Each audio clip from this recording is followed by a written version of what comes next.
Gaylord. This is the first, this is number 2 of some weekly talks that I'm going to be doing about being an artist. And today the topic is 4 words that are very hard, that can be very hard for artists to say. And that is, I am an artist. So I used to think that was just me. Did not go to art school. Most of my training was on my own from books. So I always thought it was just me. But then it turned out a lot of people I know who went to art school still have that same problem, that same issue. And so I started to think about, well, what is it that makes it hard? And the reason it's hard is because the artist is the one that has to, it is kind of the way it is. The artist has to define themselves as artists. And I think that is right. Art is personal, art is subjective, and therefore art is ambiguous. So are we going to turn over the power to make a decision about whether we're an artist to anybody else? And the answer I would say is no. So many other professions, many other things that you can do, you get a license of some sort that allows you to practice it. And you know, it's based on your study, your experience, and some kind of tests.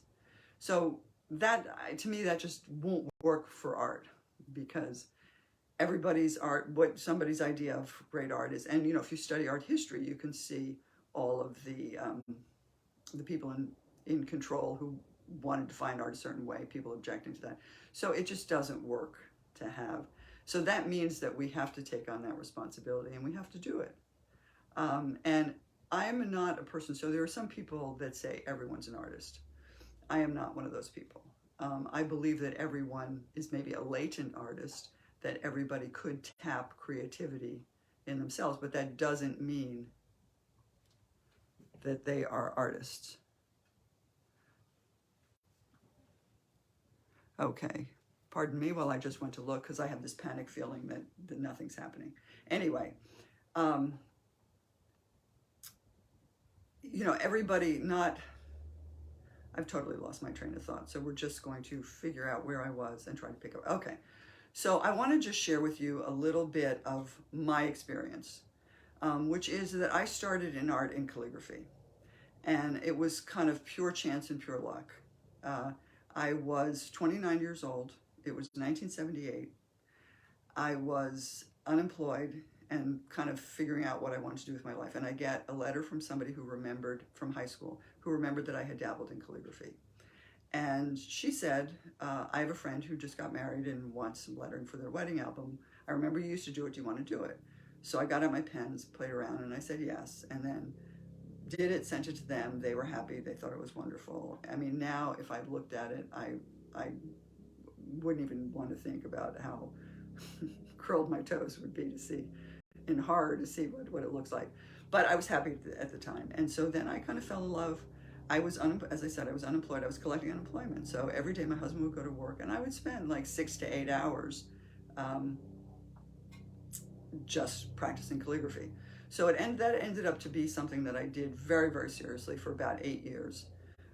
Did commercial work, did calligraphy, was completely obsessed. And then I shifted over a couple of years into book arts and artist books, both as a teacher of children and as an artist. And so when I did calligraphy, I called myself a calligrapher. When I did book art, I called myself a book artist. And then getting from there to the bigger term artist, I think one of the little steps along the way, which it didn't happen right. I didn't react to it right away. But in 1990, I entered a handmade book, an artist book, into a show, and in Newburyport. So the Cultural Council for several years did a show with nice prize money, which for that time, better prize money than anybody else had. It was $500. And I entered these books just like, I want to share what I'm doing, what is the most immediate work I'm doing. Never thought I would win a prize. So I ended up winning first prize, which was a shock to me and a huge shock to everybody else. I mean, they couldn't believe that this little book won, or many people couldn't. But that was an experience where I was you know, I was being judged against a whole lot of other just artists, not book artists, not calligraphers, just artists. And somebody valued my work. And so that was a big deal. So then I was able to, that sort of started the thing like, yeah, maybe I can call myself an artist. Now, if you're not yet at that point, I will just say that I think whenever you intellectually decide, yeah, I can call myself an artist, it's still not going to be that easy. It's still going to be hard to get those words out of your mouth when you meet somebody socially, or you meet somebody and they say, what do you do? And you just toss off, oh, I'm an artist. It doesn't come that easy in the beginning. So it took a while, but now it just rolls off my tongue. But that sort of brings me to, so the sort of the 2 points of this whole thing about being an artist. One, for me, is that sense of commitment, that sense of the, you know, involvement in your work and importance in your work. And then the other part of it is doing your work regardless of the validation that you get from the outside. And I think that is really critically important.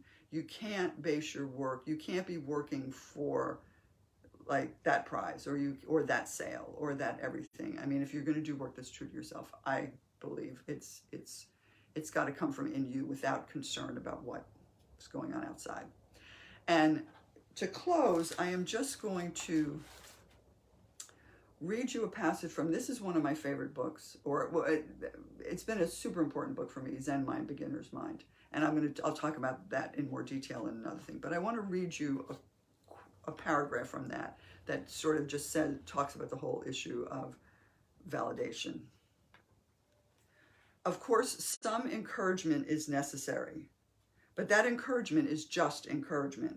It is not the true purpose of practice. It is just medicine. When we become discouraged, we want some medicine.